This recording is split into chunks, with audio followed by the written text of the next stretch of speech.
The weather was an important factor in the Chicago Bears' loss to the Buffalo Bills on Saturday, but the bigger issue might just be the talent gap between these two teams. You are Locked On Bears, your daily Chicago Bears podcast. Part of the Locked On Podcast Network, your team every day.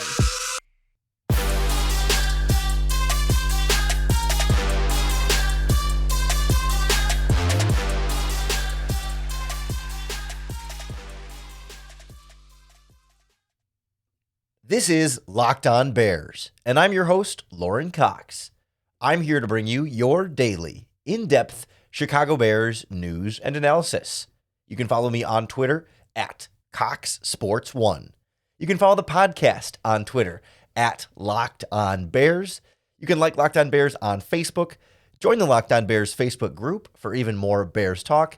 And make sure you hit that subscribe button on the Locked On Bears YouTube channel to keep up with all of our video podcasts as well.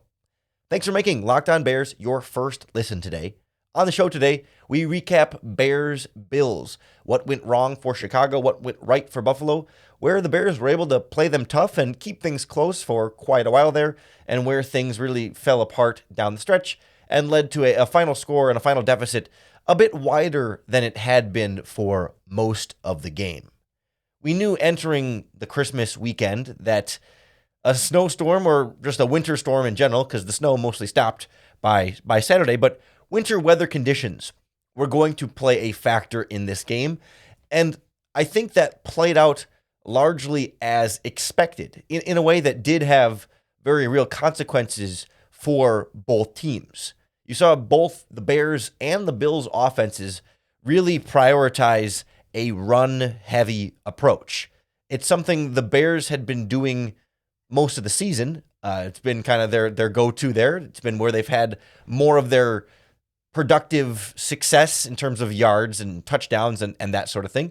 But the Bills, too, really emphasized that area. And to some extent, it neutralized or limited some of the damage that Josh Allen did. That in a vacuum, if you just look at his final stat line, 15 of 26 for 172 yards, 2 touchdowns, 2 interceptions, a passer rating of 71.3. Not what you expect from Josh Allen, and you could extrapolate that to say, good job by the Bears defense. I don't know if I would quite go that far, but the bigger point being that this was not a game where Josh Allen went elite quarterback and threw all over the Bears defense up and down the field. The problem was obviously 106 yards rushing from Singletary and 99 yards rushing from Cook, and Allen added 41 of his own. 250 yards on the ground and 3 rushing touchdowns for this Bills defense. We wondered in the lead up to this game whether the emphasis on the running game, as dictated by the weather, could be a potential advantage for the Chicago Bears, or at least tilt the scales a little bit more in their favor. That this was a Bears team that had been running the ball well all season. I think the number one rushing team in the NFL. Not that the Bills were not a good rushing team as well, with a quarterback who also contributes a lot to their running game, but we had just seen in the previous game that the Bears defense had done a pretty good job of slowing down the Philadelphia Eagles rushing attack, and certainly you were more worried about this Bears secondary on the back end, trying to keep up with the likes of Stephon Diggs at wide receiver and just Josh Allen's general cannon of an arm and an offensive line that has generally done a pretty good job of protecting him. So it was like, okay, the weather, in theory, should limit some of the explosiveness of the Bills offense and also play into the existing strengths of the Bears offense.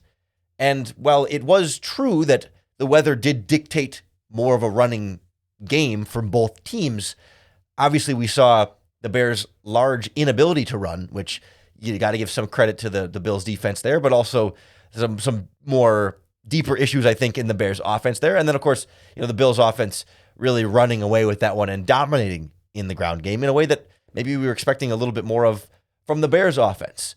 We also saw it have a pretty big impact on special teams in this game, the weather in particular, that you saw the Bills missed a field goal and an extra point. And there was a time late in the game or two when they went for a couple 2-point conversions. And there were a couple of moments when they had fourth downs that you wondered if maybe under different weather conditions, they would have attempted a field goal in that spot and instead went for it on some of those fourth downs, got it sometimes, most of the time, didn't get it every single time, if I remember correctly. And so all of a sudden, it certainly saved the Bears a minimum of 4 points for the Bills on the scoreboard. And maybe there were other opportunities as well where it could have saved the Bears some points. And I think I have a theory, and I don't have, having just watched the game one time through and haven't really been able to dive deeper on this, I have a theory that the wind and the weather also contributed to Velus Jones and Dante Pettis having longer kickoff returns in this game. That we saw Pettis, the punt return for Pettis that went for 12 yards, and Velus Jones had one for 40 and averaged over 28 yards per kickoff return. And the way I think that worked is that when the Bills were punting or kicking off into the wind with Sam Martin, that part of the equation on the return game is not just the distance that the kicker or punter sends the ball, but also the hang time in relation to that distance.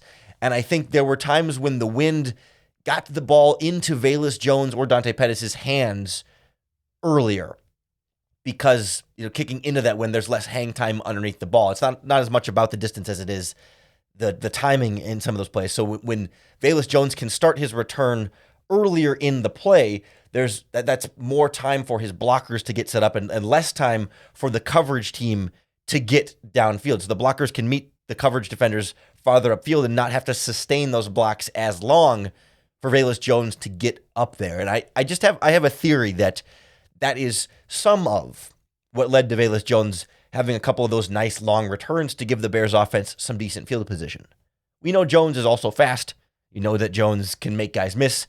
And we've seen him have long kickoff returns in other games this season. This is not to say that the wind was the only reason those kickoff returns went long for Velus Jones or that Pettis was able to make some moves on his 12-yard punt return. But my theory is that the wind contributed to that because there were, in other quarters, when the wind was at the Bills' back a little bit more, you saw them pick off a little bit more out of the back of the end zone or deeper in the end zone to where Velus Jones opted not to return it a few times. And I have a feeling that the wind and the cold played more of a role in special teams, even beyond just the field goals there. But it also leads to where the Bears struggled offensively in the running game and the offensive line, I think, being a big factor in really everything the Bears tried to do on offense. We'll kind of dive in on what happened around and with Justin Fields on that side of the ball next on Locked On Bears.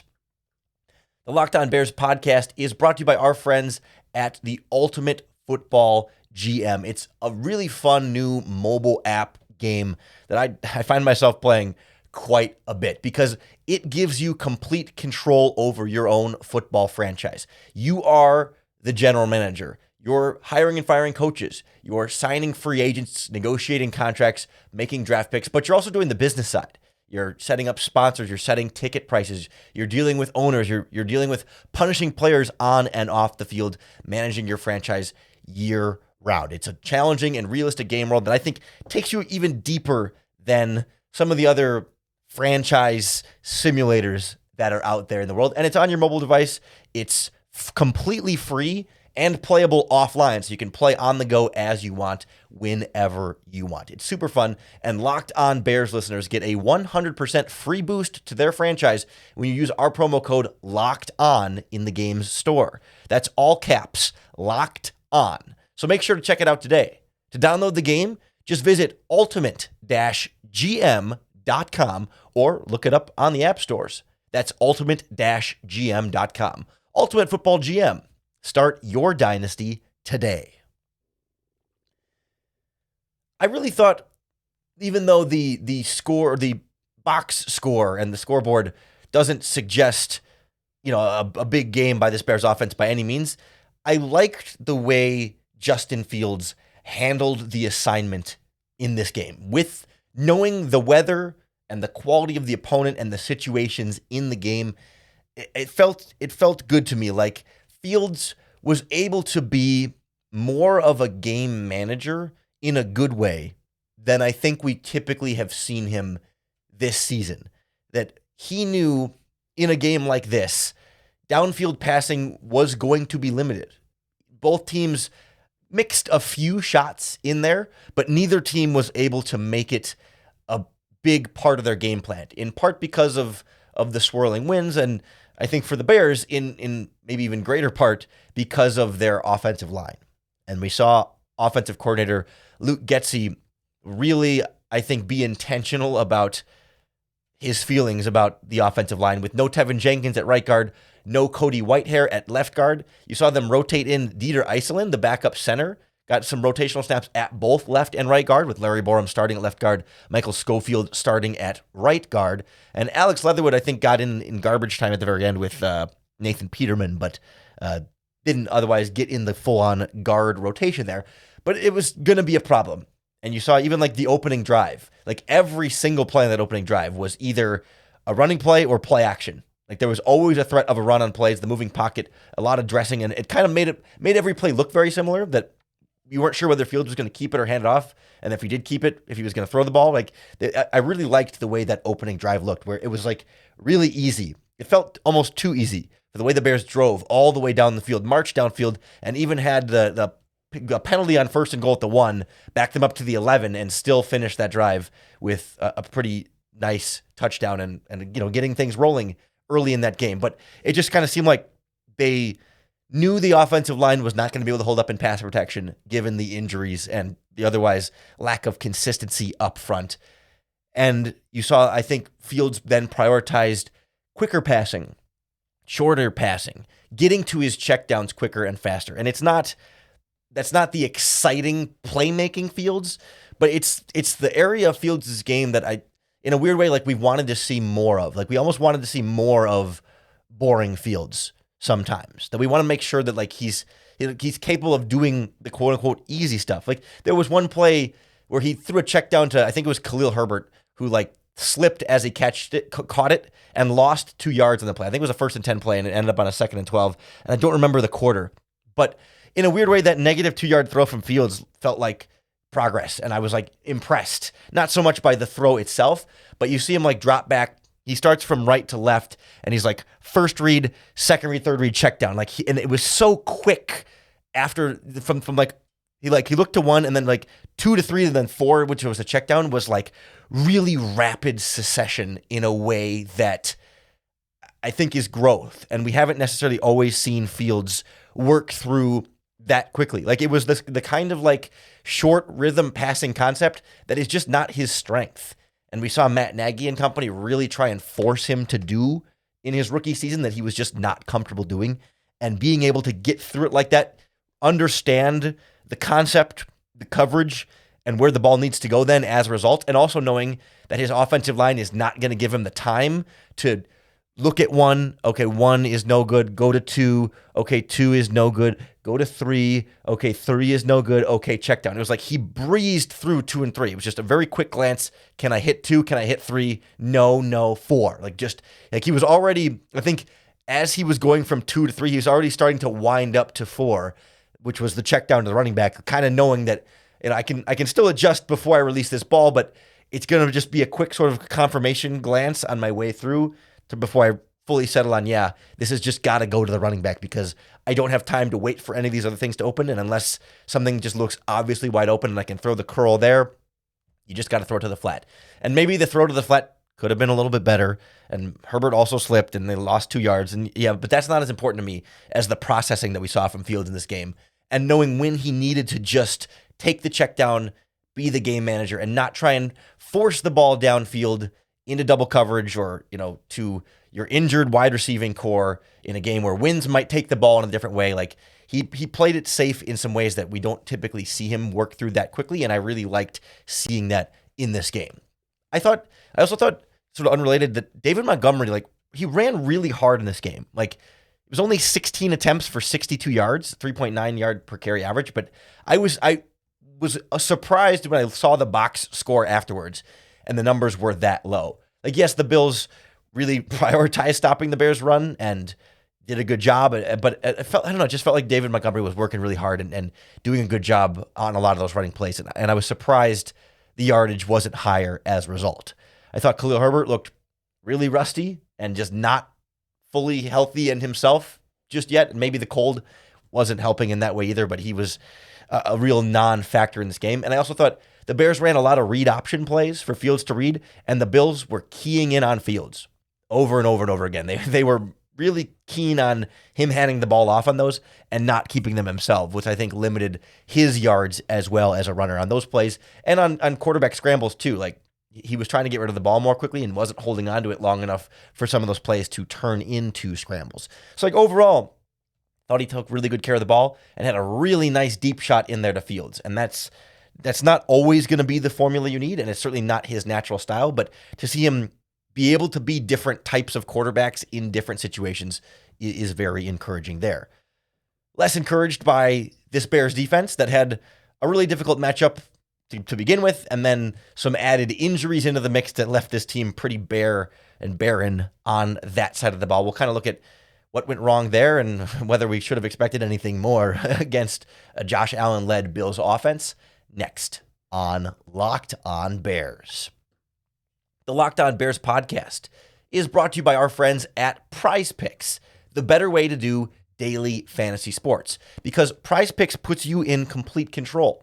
It's not dependent on what other people's lineups are, whether you win or not. No, it's you versus the projections available. You pick 2 to 5 players, and if they score more or less than their PrizePicks projection, you can win up to 10 times your money on any entry.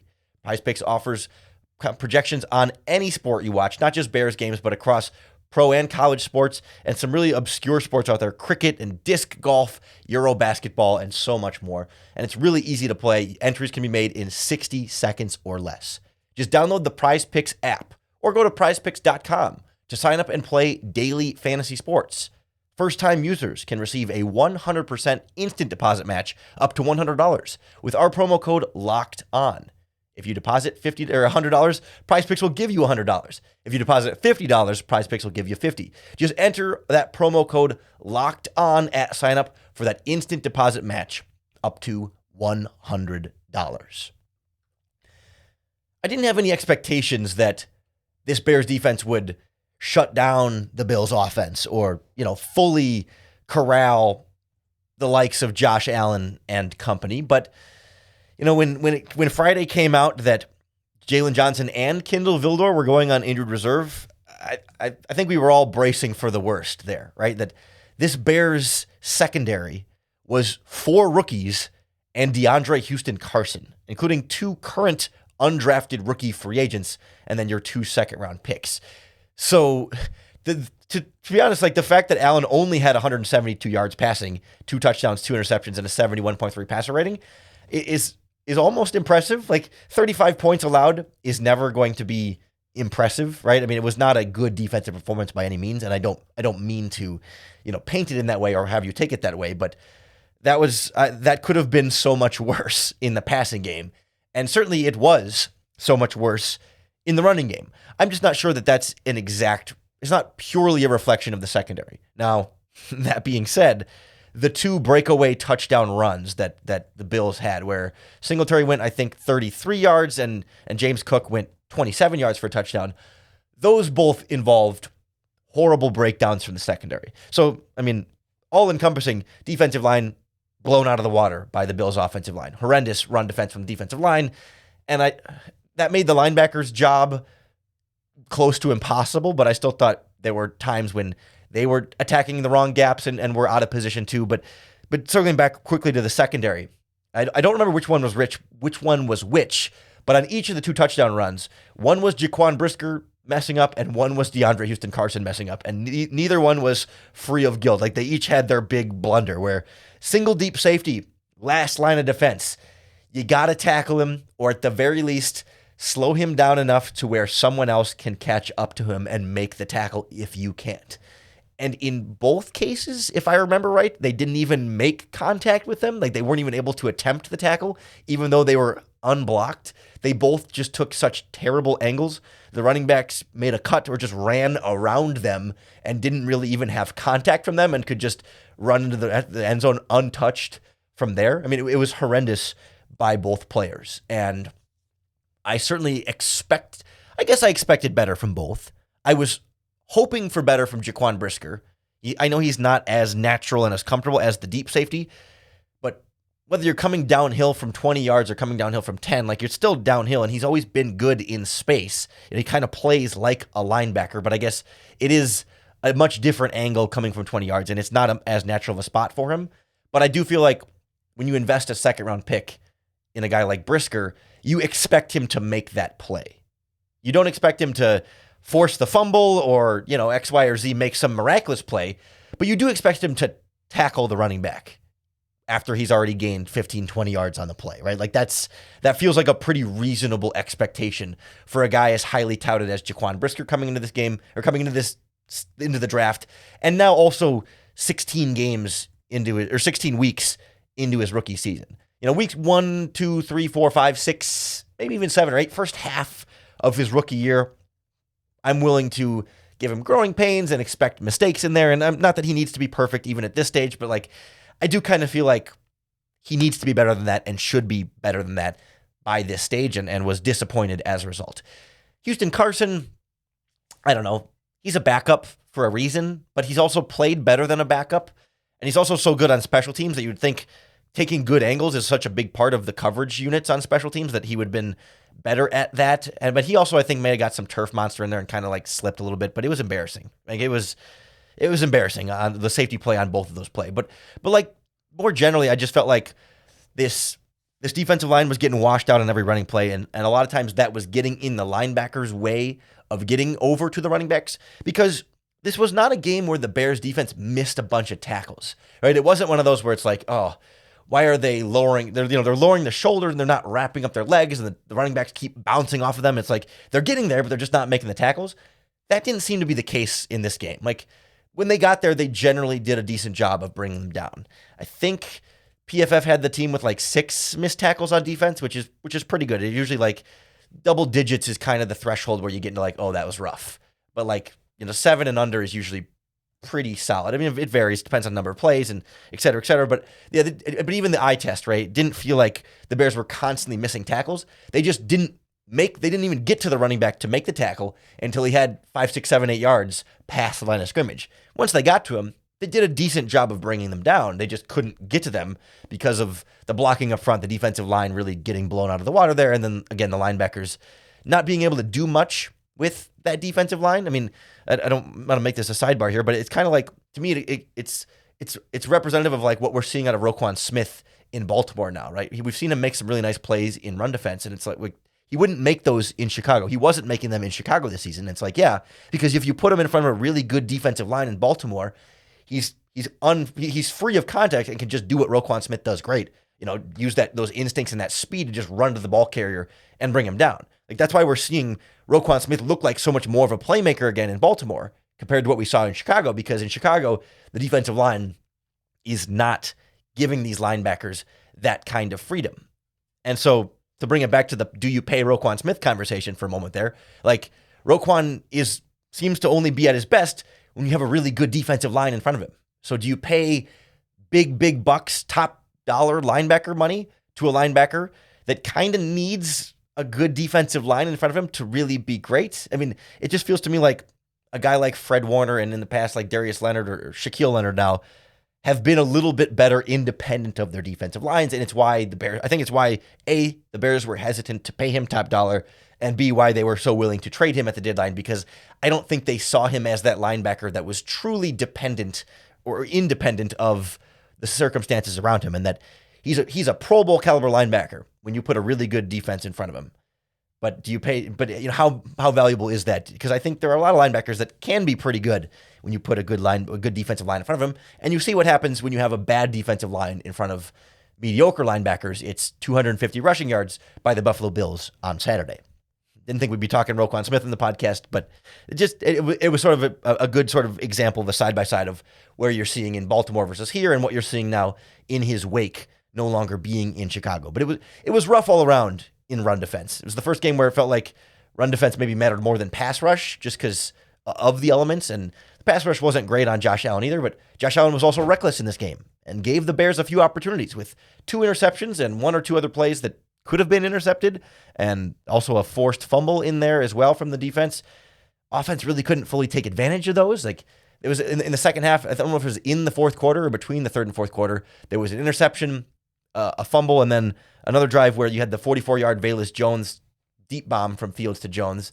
And on those 3 drives, I think the Bears amassed 3 points. It was a field goal, a turnover on downs, and I think a punt on one of those drives. So it was just, it's a Bears team that is injured, didn't have a lot of talent to start with, and is playing against a Super Bowl contender. Like, I think we can enjoy having seen a halftime lead and seeing, that this Bears team can still play some of these teams tough. They just can't do it for 4 quarters because the less talented team is really difficult to outplay a better team for a full 4 quarters in not blizzard conditions, but Antarctic conditions of freezing temperatures and high winds. Hopefully things are a little bit more stable for the Bears weather-wise for the rest of the season. I know you still have Detroit at Detroit in a dome next week should be clear, but then Minnesota coming to town after that. We'll see if the mid-January weather is a little bit better. Whatever happens over these final 2 weeks of the Bears season, you can be sure we're going to break it all down for you right here on the Locked On Bears podcast. So make sure you hit that subscribe button to keep up with all of our daily, in-depth Chicago Bears news and analysis. Thanks for making the Locked On Bears podcast your first listen today. If you're looking for your second listen, check out our Locked On NFL podcast. It's our national NFL show here in the Locked On Podcast Network. And I was on Locked On NFL for today's podcast, filling in for Ross Jackson, whose flights got canceled because of this weather.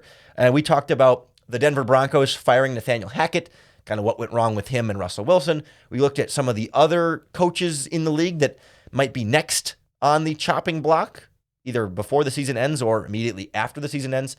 And then Tuesday's Locked On NFL always includes our yike of the week, the things that make you go yikes from this past week in football. So go check out Locked On NFL to get a little bit more of yours truly here on the Locked On Podcast Network. Come on back tomorrow for another episode of Locked On Bears, and of course, another opportunity to bear down.